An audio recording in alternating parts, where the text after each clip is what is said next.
Well, I would like to open by reading the starred Kirkus review, as it's one of my favorite reviews you received for The Dearly Beloved. I love how it characterizes your writing and captures the stakes of your novel. Writing with restrained lyricism, Wall's debut, 15 years in the making, offers a kind of literary chamber music, combining the viewpoints of a quartet of characters across multiple decades and events. Wall has a very precise sensibility, and there is no escaping the sense of tidy predetermination in the clear, fixed positions of her four figures and their various oppositions seen through the debates, struggles, rejections, and consolations that arise among them.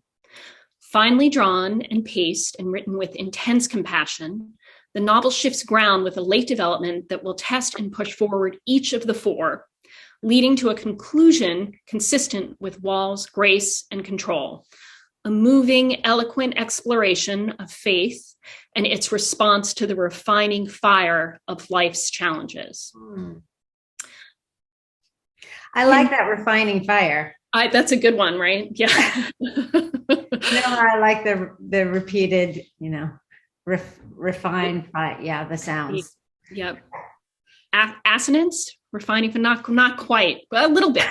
Can you please tell us a little bit about The Dearly Beloved and what inspired you to write this novel?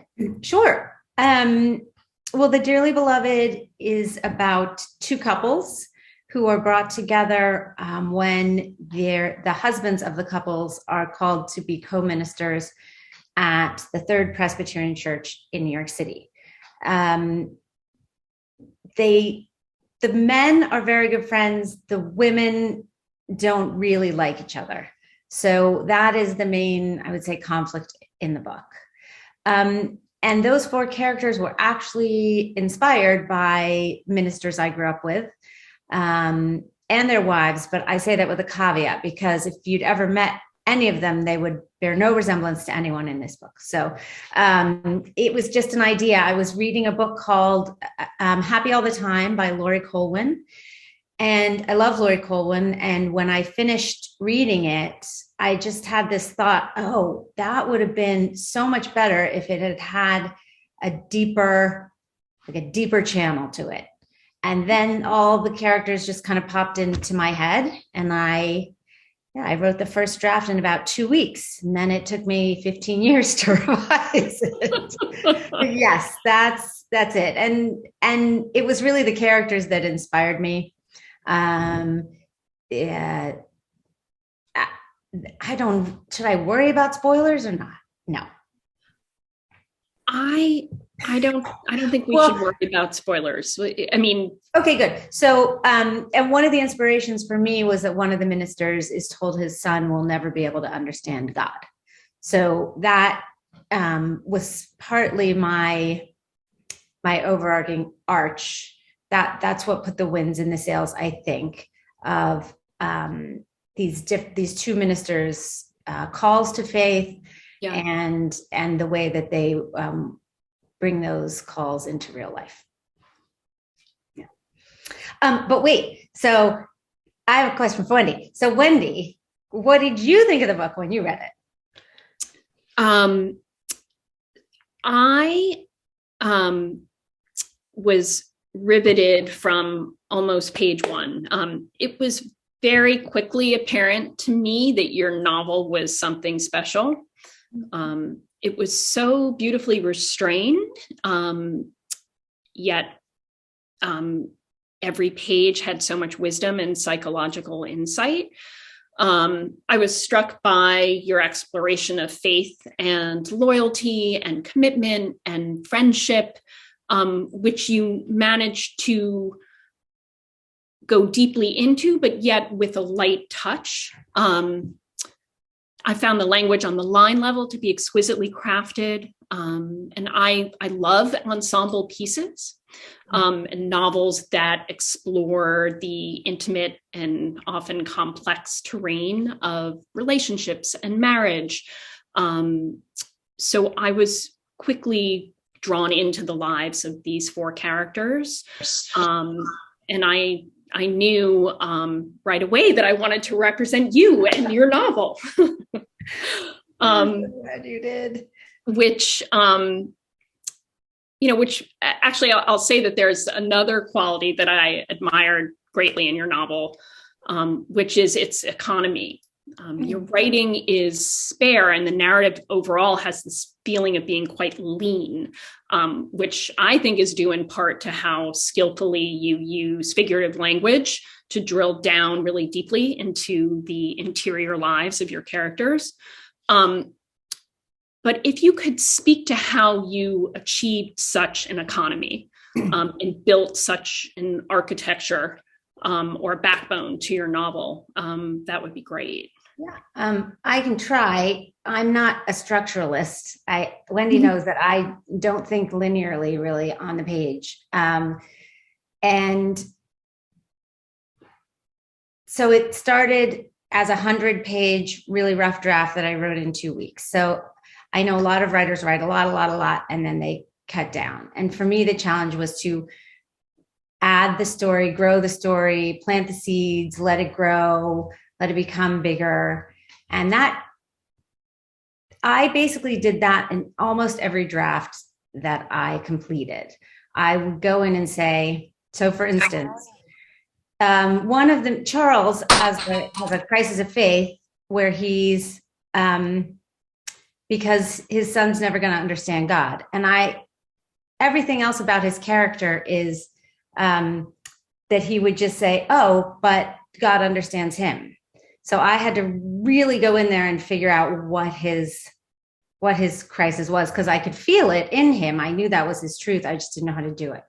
So possibly it's partly that I was just constantly going back and didn't want it to get too long. Yeah. But I also, in the last 2 or 3 drafts, I just went through and tried to cut out every word that didn't serve a purpose, or any sentence that didn't serve a purpose. If it could be cut, I cut it. So I love to word cut. I love to work on words. I love to work at the sentence level. Yeah. Just not so great on the structure. So I'm glad you think there's actually an architecture to it. I do. And I think, in particular on the level of the scenes. And I'm wondering if anything in your background helped you to imagine as successfully as you do specific scenes. Well, so in my 20s, I took a professional acting program. And 2 of the things I learned there. So in that program, there are 2 people on stage. One person is on stage, one person's off stage. The person on stage is trying to get something done within a very tight time frame. And the one who knocks on the door has something really, really important to ask the other person. And I watched hundreds of those scenes, those improv scenes. And I realized that if you're going to create tension in a scene, everybody has to want something or need something or feel something very deeply. And there has to be a reason why that conversation is happening at that moment. So I don't think fiction has to be as dramatic as theater. But I think every time that I went into to write a scene of dialogue, because I'm not a good dialoguist either, I would just think, okay, what do these 2 characters really, really need? How are they in opposition to each other? And then what is the pressure? Like, what's the time pressure? Like, why do they have to have this right now? And so you can lengthen the time period, the time pressure, or the deadline, and then you get a much more lyrical, lovely conversation, or you can really shorten it. And I tried that in different ways with different scenes. So. And in your discussion of this kind of distillation and really trying to figure out what each of the 4 really needed or wanted or was driving them in each scene, can you actually, can we step back for a minute? And can we just talk about your experience of writing these characters? And you mentioned earlier that they sort of come to you. Can you speak about that? And who was your favorite character to write? Yeah. And who was the hardest character to bring to the page? Okay, so the characters were pretty easy for me to bring to life because I had some residual memories of my ministers, and I could see in my mind's eye those 4 people walking around the church and all of that. Charles, so the first person who came out on the page was Nan, and she was relatively easy to write. She doesn't have very much conflict in her life at the beginning of the book. She's pretty straightforward. So she just came very easily to me. And the second character who came to me pretty easily was Charles. Because Charles is a fall in love at first sight guy. So everything he has chosen for himself, he has fallen in love with at first sight. So he falls in love with God at first sight. He falls in love with Lily at first sight. He falls in love with James at first sight. He falls in love with his house at first sight. So there's no angst in him about a choice, which I love about him because I have a hard time making choices. And James and Lily were hardest. Lily was the hardest because she's the most closed off to herself and others in the book. So when I write characters, I try to put them in a room doing something and thinking about what I want them to think about, and then just sort of watch them. That's how it feels to me. And by doing that, then I sort of get to the point of knowing what they're thinking or feeling. And James was really fun to write, but probably the most unlike me of the 4. So he wasn't hard, but I did have to make sure that I was giving him enough airtime, and I had to make sure I was giving Nan enough airtime because, yeah. So there's a funny thing that happens anytime I talk about this book or when I was on my book tour is that people are very team Nan or team Lily. So if you guys felt that way, you can certainly put it in the chat or tell us later, which I'm always surprised about because I think every character in this book is very flawed. Every character in this book is very compassionate, and they just sort of all have different, like between them all, they're 8 different sides, right? Because they've each got or at least 8 different sides. Right. So, and that was really the most fun characters and thinking about their relationships was the most fun part of the book for me because I'm fascinated by relationships. I'm fascinated by how people get to know each other, how people become friends. And so I just kind of watched that happen on the page. But in terms of Team Nan and Team Lily, did you feel that way or have people asked you about that? Yes. People have asked me about that because it has come up, in many conversations, but I am Team Lily all the way.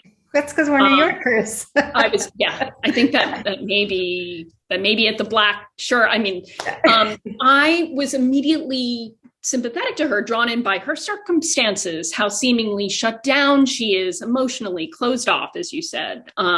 Yet she's clearly, deeply intelligent and thoughtful about the world around her and people around her. And I was just so intrigued by the nature of her relationship with Charles and rooting for Charles to unlock her, and very much, swept away by watching that happen. And while Nan certainly has her struggles throughout, with infertility in particular, I feel like Lily goes through so much more in the full arc of her journey in your novel. At least that was my interpretation, starting with losing her parents to, embracing Charles and her feelings for him and casting her skepticism aside in order to do so, and to really love this man holistically. And and then the challenges she faces with Will. I really fell for her, and I admired her bravery. Team Lily. Okay, good. We'll find out. Now, can I just take a quick, since we're talking about craft, there's a quick question in here about craft. So this is from Laura, who was with me during my Ragdale time. And she asks if I could talk about my notebooks. I write everything longhand. I don't think linearly. I can't say that enough. So I'll just go in, and if you read my notebooks, you would see, like, at the top of a page, what is Charles thinking? And then, like, pages and pages of trying to get to what he was really thinking. Or, I don't know what to write today. And then pages and pages of stuff that never made it into the books. So I do write everything longhand first. But I would say that they don't become scenes until I put them on the paper, because usually when I'm writing them, I'm writing a setting, or I'm writing one character or another character. And then I will take parts of that and put that in their mouths when I'm like, oh, I got to have a scene here. Like somebody has to talk to, I could probably write a whole book without anybody talking to anybody. It would be really much easier for me. But when I put them together, I'm generally taking thoughts from those pages and putting them in their mouth. So I very rarely write dialogue on the page. I mean, it's all like a composite of things I've already written in my notebook. So hopefully that answers the question. Yeah. May I ask you one more question about the process? Yes. How is it that you translate your notebooks longhand to your screen? Yeah. So I have hated Google Docs for a long time, but until I realized that you can talk to type. So I read my notebooks into there, and then Google makes into a Google Doc, and then Google makes a ton of mistakes. So that's one phase of the editing process. And then I move it over to a program called Scrivener, which allows me to write sections. And then over on here, when you go to move them around, you can literally just drag and drop scenes or chapters or whole parts of the book. And that's really helpful to me, because that really helps me. It gives me a visual of where everything is linearly, which is super helpful. Right. Yeah. What's interesting and what strikes me as distinctive about your process is that there is an auditory component sort of built into it, right? You're sort of reading. Yeah, I have to read it. Yeah. And I wonder how that affects revisions as you're going along and hearing your words. I'm interested in that. I mean, that's so interesting, because I actually do read everything. I mean, before I considered this finished, I read the whole book out loud to myself, because I think that's the way you catch all the little, I don't know, bumps that you don't want, that I don't want there. So, when I feel like I've completed a scene, I definitely read it out loud. And then I go back, and that's where I start to hear. So there's a phrase in the book, which I'll tell you in a second, but I couldn't figure out what one word was. It's like, I was like, I don't know. I need that word, because I know it's the right word, and I don't know where it is, and I can't find it. And I looked in every thesaurus, anyway, so the word is placket, and the phrase was placket of snaps. And I had to find that, because I knew, even though I didn't remember the word, that it would have the k sounds and the p, and those are the sounds of the snaps. And but I literally, I don't know where I was, but I remember being like, placket. And I hope I was by myself, because otherwise it would have been really embarrassing. But I was so happy. And then my kids and my partner came home, and I was like, placket. And they were like, we don't care. That seems like a you problem, Mom. So, but yeah, it was that was one of the most joyful and moments in writing that book. Yeah. Wonderful. Yeah. I may ask now that we sort of pivot back to talking about your four protagonists, because I'm curious how you struck that balance so evenly between them, given your, affinity for one over another. And by the way, who you did say that James was the most sort of different from you. Yeah. Who did you relate to, connect to? I think I relate most to Charles. I think I spend a lot of time in my head and intellectualizing things. So yeah. That was sort of his side too. So I really, really wanted this book to be 4 equal protagonists. I wanted it to be an ensemble piece. I didn't want to have main characters and, subsidiary characters. I had to go back and add quite a bit of Nan. So if you've read the book, the whole section where she takes over the church when James is struggling, and she steps in and says, "I know how to fix this. I'm a minister's daughter," etc. That was all new. In later, that all came in later drafts. But it was a great challenge that I think led to some really great writing, because I already knew those characters. And so when I went through and saw imbalances in chapters, I would just go in and ask them to tell me another story about their life. So it was fun in that way, and not as hard as writing from scratch. So it wasn't hard to do, but it was actually a pleasure to do. And then it felt really balanced. Yeah. You mentioned the secondary characters. So these ancillary characters become quite significant, especially in the second part of the novel, Annalise and Marcus. Yeah. Can you discuss how these characters evolved in your mind and on the page as well? Yes. So those 2 characters walked into the book just by themselves, them and Jane Atlas. And I was like, thank you for coming. I'm very happy to see you.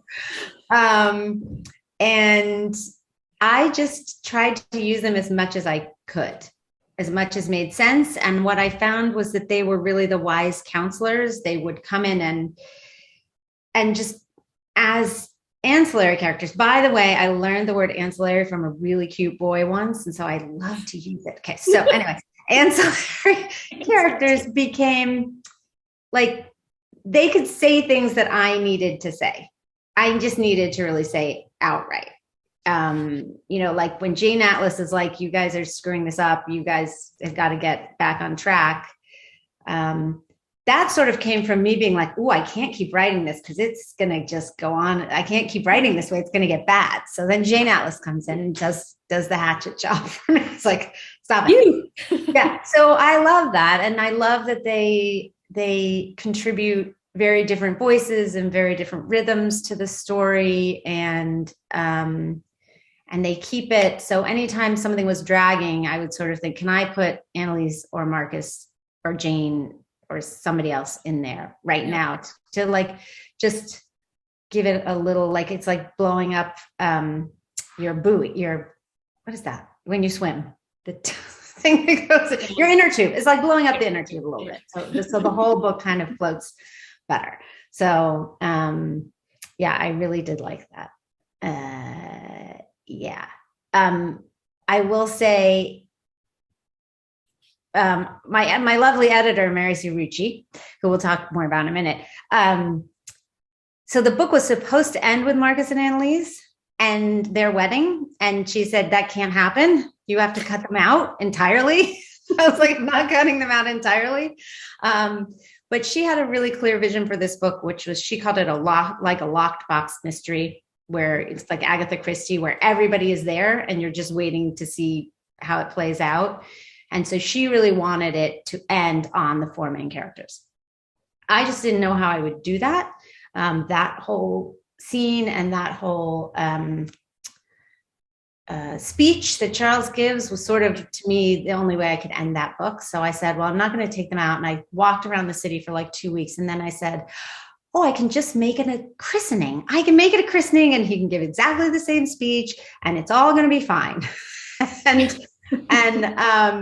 So I gave her that and she let me keep Marcus and Annalise falling in love. So that was good. Good. Yeah. Compromise. Yes. Yeah. Yeah. I wanted to circle back to talk about faith a little bit. Yeah. I guess we should. I guess we should touch on that. So 3 of the 4 main characters are people of deep faith, right? But their faiths are quite different from one another. How did you approach writing about their varied struggles with belief and doubt? Well, I started with Charles because his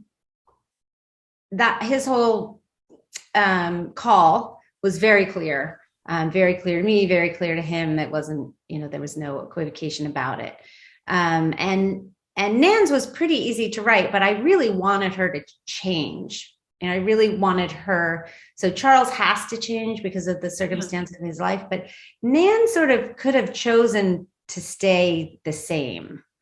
So I was glad that, the things that happened to her in her life helped her become a little more open-minded and changed. Writing about their varied struggles that I really wrote all the people separately. So in my mind, every character has their whole own story with a backstory and lots of things that you guys don't know. And so I really spent a lot of time on character development. And then I started to put them together.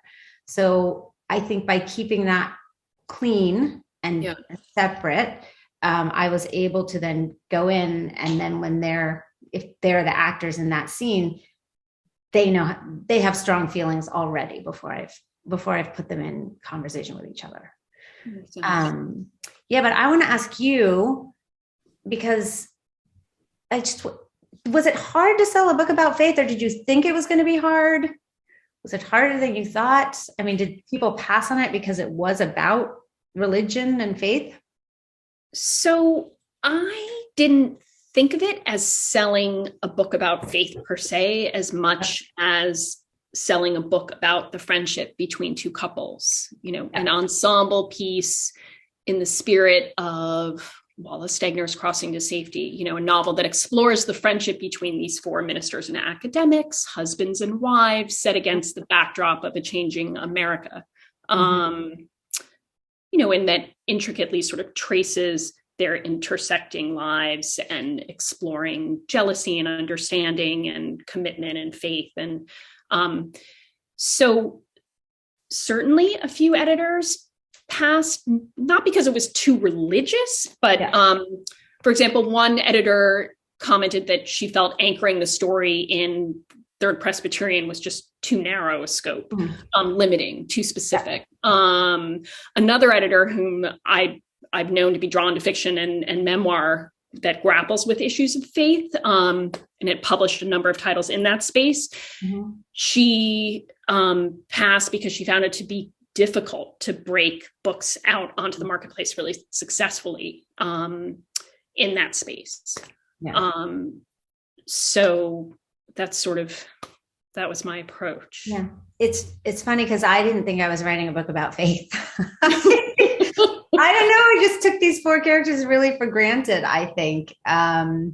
So, I mean, I figured it out at some point, but it was an interesting, I was like, really? This is a book about religion? I guess I'm quibbling with the words religion and faith. Yeah. Like, I think people say, oh, this is a very religious book. I don't think of it as a religious book. I just think of it as a conversation, perhaps, about faith and religion. Right. And No, because I'm cognizant of time and I have a question I super want to ask you. Yeah. So I love my editor, of course. We both love her. And can you say a little bit, like, what excited her? Like, why was she on board with the topic, et cetera, when others weren't? Absolutely. So I'd known Mary Sue for years. We worked together as editorial assistants at HarperCollins back in the day, and long before she became the editor-in-chief of Simon & Schuster. And I had a pretty good sense of her taste, and I knew that she liked thoughtful books that also shed a light on a certain subject. And when Mary Sue started reading your manuscript, she sent me an email at like 11 o'clock at night to tell me how much she was loving your book. And I will quote, she said, this is the actual email text. I cannot believe how assured and moving the narrative is. What a feat of balance and penetration she has into the very specific and corporal, as well as the philosophical / spiritual. It's the kind of novel I absolutely love to read. And then like the ceiling opened up in my living room and like the beams of moonlight came down. And then the next day, on the phone, Mary Sue elaborated and explained, how the themes of the novel really resonated with her personally, and that she knew she was in the hands of someone who had done some really deep thinking about the nature of relationships and commitment and marriage and friendship and faith. And she saw, as well as I did, all the wisdom that was on the page, but she admired in particular how the story spans all ages, genders, beliefs, sexual orientations. And it's interesting because that really fueled her vision for publishing The Dearly Beloved and showing its universal appeal. So it was just the right fit. I'm so glad. Me too. I do want to tell you, anyone out here who's a writer, like it took a long time to sell the book. I mean, we did not sell it. Got it. Yeah. Yeah. So, okay. So we're sort of at time. I think we should let people ask some questions. But what are you working on these days? Like however sure. you want to say it. I don't want to. Okay. I don't want to pry too much, but no. Okay. No, I'm delighted to answer that question. I'm working on many things. On the nonfiction side, I have a memoir that I'm developing with an award-winning ecologist who pioneered the study of rainforest canopies, and it explores the dynamics of disturbance and recovery. I'm working with an investigative journalist who did 2 years of deep embedded research in the resurgent labor movement in our country, and it's sort of about that. I have 2 literary novels, both coincidentally novels and stories told through interconnected characters that I'm going to be very excited to go on submission with in the new year. But let me ask you, what were you working on in your time at Ragdale? Well, a lot of my time at Ragdale was spent talking my new book into my Google Docs. So I'm working on a book. It's a book about a painting that gets left on the steps of the Met. Well, it's not about that. A painting gets left on the steps of the Met. That's how the book starts. And there's a team of people who are trying to figure out what it is. It's just about when, it's just before museums decide that, or agree to really start helping people find their lost art from World War II. And then, so we get those characters who are looking for the history of the painting, and then we basically get the history of the painting. So it's a lot of research. I did a lot of reading while I was at Ragdale. It's a great place to read. I mean, I didn't get as much actual writing. I got a lot of outlining done, but that's the book I'm writing right now. And I hope it has a good ending. I'm sort of ready to kind of outline the ending, and I hope the inspiration goddesses are getting warmed up for that. But I see we have some other questions here. So from Paula asks, what writers influenced you as you were growing up? I should go and get this writer's name, but I can't remember it now. I read a a series of 7 books. It's called A Mustard Seed of Magic, the Mustard Seed of Magic series. And I think I read those books, that series, like 8 times in a row. Like just one, like I would finish the last book and then I'd go back to the first book. I'd finish the book. And I guess because I loved history, they were historical. It was about the main character was a young writer who was given a journal. And so these books were her journal. And so I would say that book, that series of books, I probably devoured it so many times because I just felt like it was permission, right? It was sort of me. I didn't know it then, but sort of me going through and being like, ooh, you could write about this, or you could write about that, or you can, just somebody telling a story to me, which I loved. My writing reminds her of Wallace Stegner. I've never read the Crossing to Safety. I have to say, I should, but I felt like I couldn't while I was writing it. And I will get to it. I love that she references The Remains of the Day. I love that book. That is an amazing book. And then she asked, can you tell us what you've read and loved? I have a terrible, terrible memory for this kind of thing, but I will tell you, as soon as I get off this call, I'll be like, oh, that book and that book. But when I got to Ragdale and the first night I sat down next to this lovely woman and I said, I'm Karen. She said, I'm Rebecca. And I said, oh, and we talked and I said, are you a writer? And she said, yes. And I said, what have you written? She said, The Great Believers. And I was like, oh my God. It was like the biggest fangirl moment because I love that book. I truly love it. I tried to sort of use it as a guide for this book, but this book has gotten even bigger than the new book. And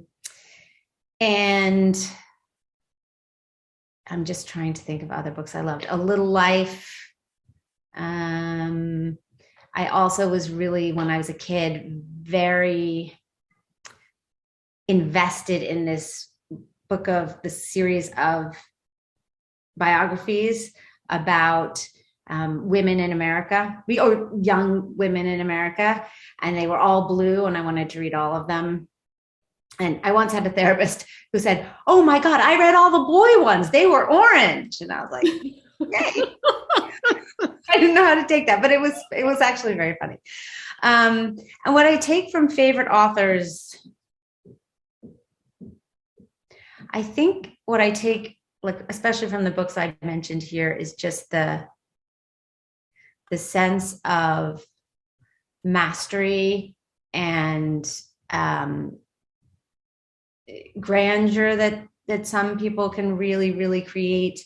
And you can get a really sweeping book. It's just it's like a huge bridge and you don't have any idea how someone builds a bridge. Yeah. And so I'm equally daunted and inspired by that because they feel a little bit to me like a roadmap or an instruction manual of how to really write a big and sweeping book. And then just dejected because I'm like, well, I'm never going to be that good. But I think everybody feels that way. And so that's sort of what I would take. Yeah. Does anybody else have questions? You are free. You don't just have to answer the questions in the chat. If you are more comfortable just unmuting yourself and asking a question. Oh, connecting audio. Right. I'm really curious. I want to say, can everybody raise their hands who was an alumna or an alumnus? And I know there's a way to do that so that it shows up, but I don't know how to do that. But okay, good. I see some. Yay. Fantastic. I really want to just say how grateful I am that I got to be part of the Ragdale community. I had no idea. I'd heard of Ragdale, but I just didn't know very much about it when Hannah invited me to come and stay there. And it's such an incredible place. You live in this house with these writers, and every night you sit in front of a fire and you talk about writing, you talk about your books, and it's just a very quiet place that's really full of inspiration. I really, if you haven't been there, and I recommend everybody applying if you're actually working on something. It's very magical. Yeah. So I think we got through everything. Okay. Yes. There was one question about your journey finding Wendy and working with her. Yes, I just saw that. Okay, good. We didn't get to everything. So Wendy and I had children in the same grade at the same school, obviously. So she's a son, my daughter and her son were in the same grade together. But because it was the boy and a girl, they didn't really cross paths that much. And I think I knew, Wendy, I think I talked to you at a tennis lesson one day and asked you what you were doing. And you said, well, I'm going back to agenting. And I was like, I think something went off in my head, but then it was tennis and we had to run home for dinner. But we sat next to each other at a mom's night out dinner for our grade. And that's how we did it. And then she said, well, I would love to read your book. And I was like, great, I'd love for you to read it. And that's what happened. Well, actually, you weren't quite agenting at first. And you gave it to somebody else in your office who did not want to represent it. And then I think like a year later, we had drinks at our favorite restaurant, Claudette. That's where Wendy and I eat when we're having our business dinners. And she said she would love to work with it. So work with me, represent it is the word. That's right. Yeah. Yeah. Are you remembering that the same way? Yes. So I read your manuscript 2 different times. And the first time I was sort of in a liminal place. I was heading down the path of going back to working with Harvey. And at that time, I was just doing some developmental editing and scouting for writers for the agency. And then I decided to return full on and that you were going to come with me. So yeah, we have a pretty good team because Mary Sue's about our age. And that was one thing that you and I talked about in terms of choosing a publisher. I think I said to you, I just want to be able to work with someone for as long as I can. I want, if possible, to just work with the same editor the whole time. But I want to, have a relationship with somebody and work with people who care about writing and all that stuff. Right. And who sort of grow with you. And Mary Sue will be publishing your next novel. One. Yes. So happy. Which is fantastic. I know. It's a miracle. Okay. So we have another question here. Biggest challenges in promoting my book during COVID restrictions. So I was lucky enough to do my book tour in September of, what was that? 19. Like a morass of years here. But yes, so I was able to it came out and I was able to do a full book tour and a lot of press for it before anything happened. I didn't get to go back to so we sort of chose, the marketing people at Simon & Schuster and I chose a limited number of places to go to in the first round. And then we were going to go back to other bookstores, like another loop when the paperback came out. And we didn't get to do that. But we did a lot of them on Zoom, and it was right in a sweet spot of like when people had finally figured out how to use Zoom and were comfortable with it, but they weren't tired of it yet. It was still sort of a novel thing. So they were like, oh yeah, I'll come on. And, one bookstore organized a a restaurant in their town to create a signature cocktail for it, and had the recipe, and then everybody showed up with that signature cocktail. I mean, I doubt any of us would do that now. We'd be like, just like, we're just going to talk on this. So I was so lucky, and I feel so grateful. And I really hope that the people who were publishing their first novels and everything I don't know how that went, but yeah, I was super, super lucky. Yeah.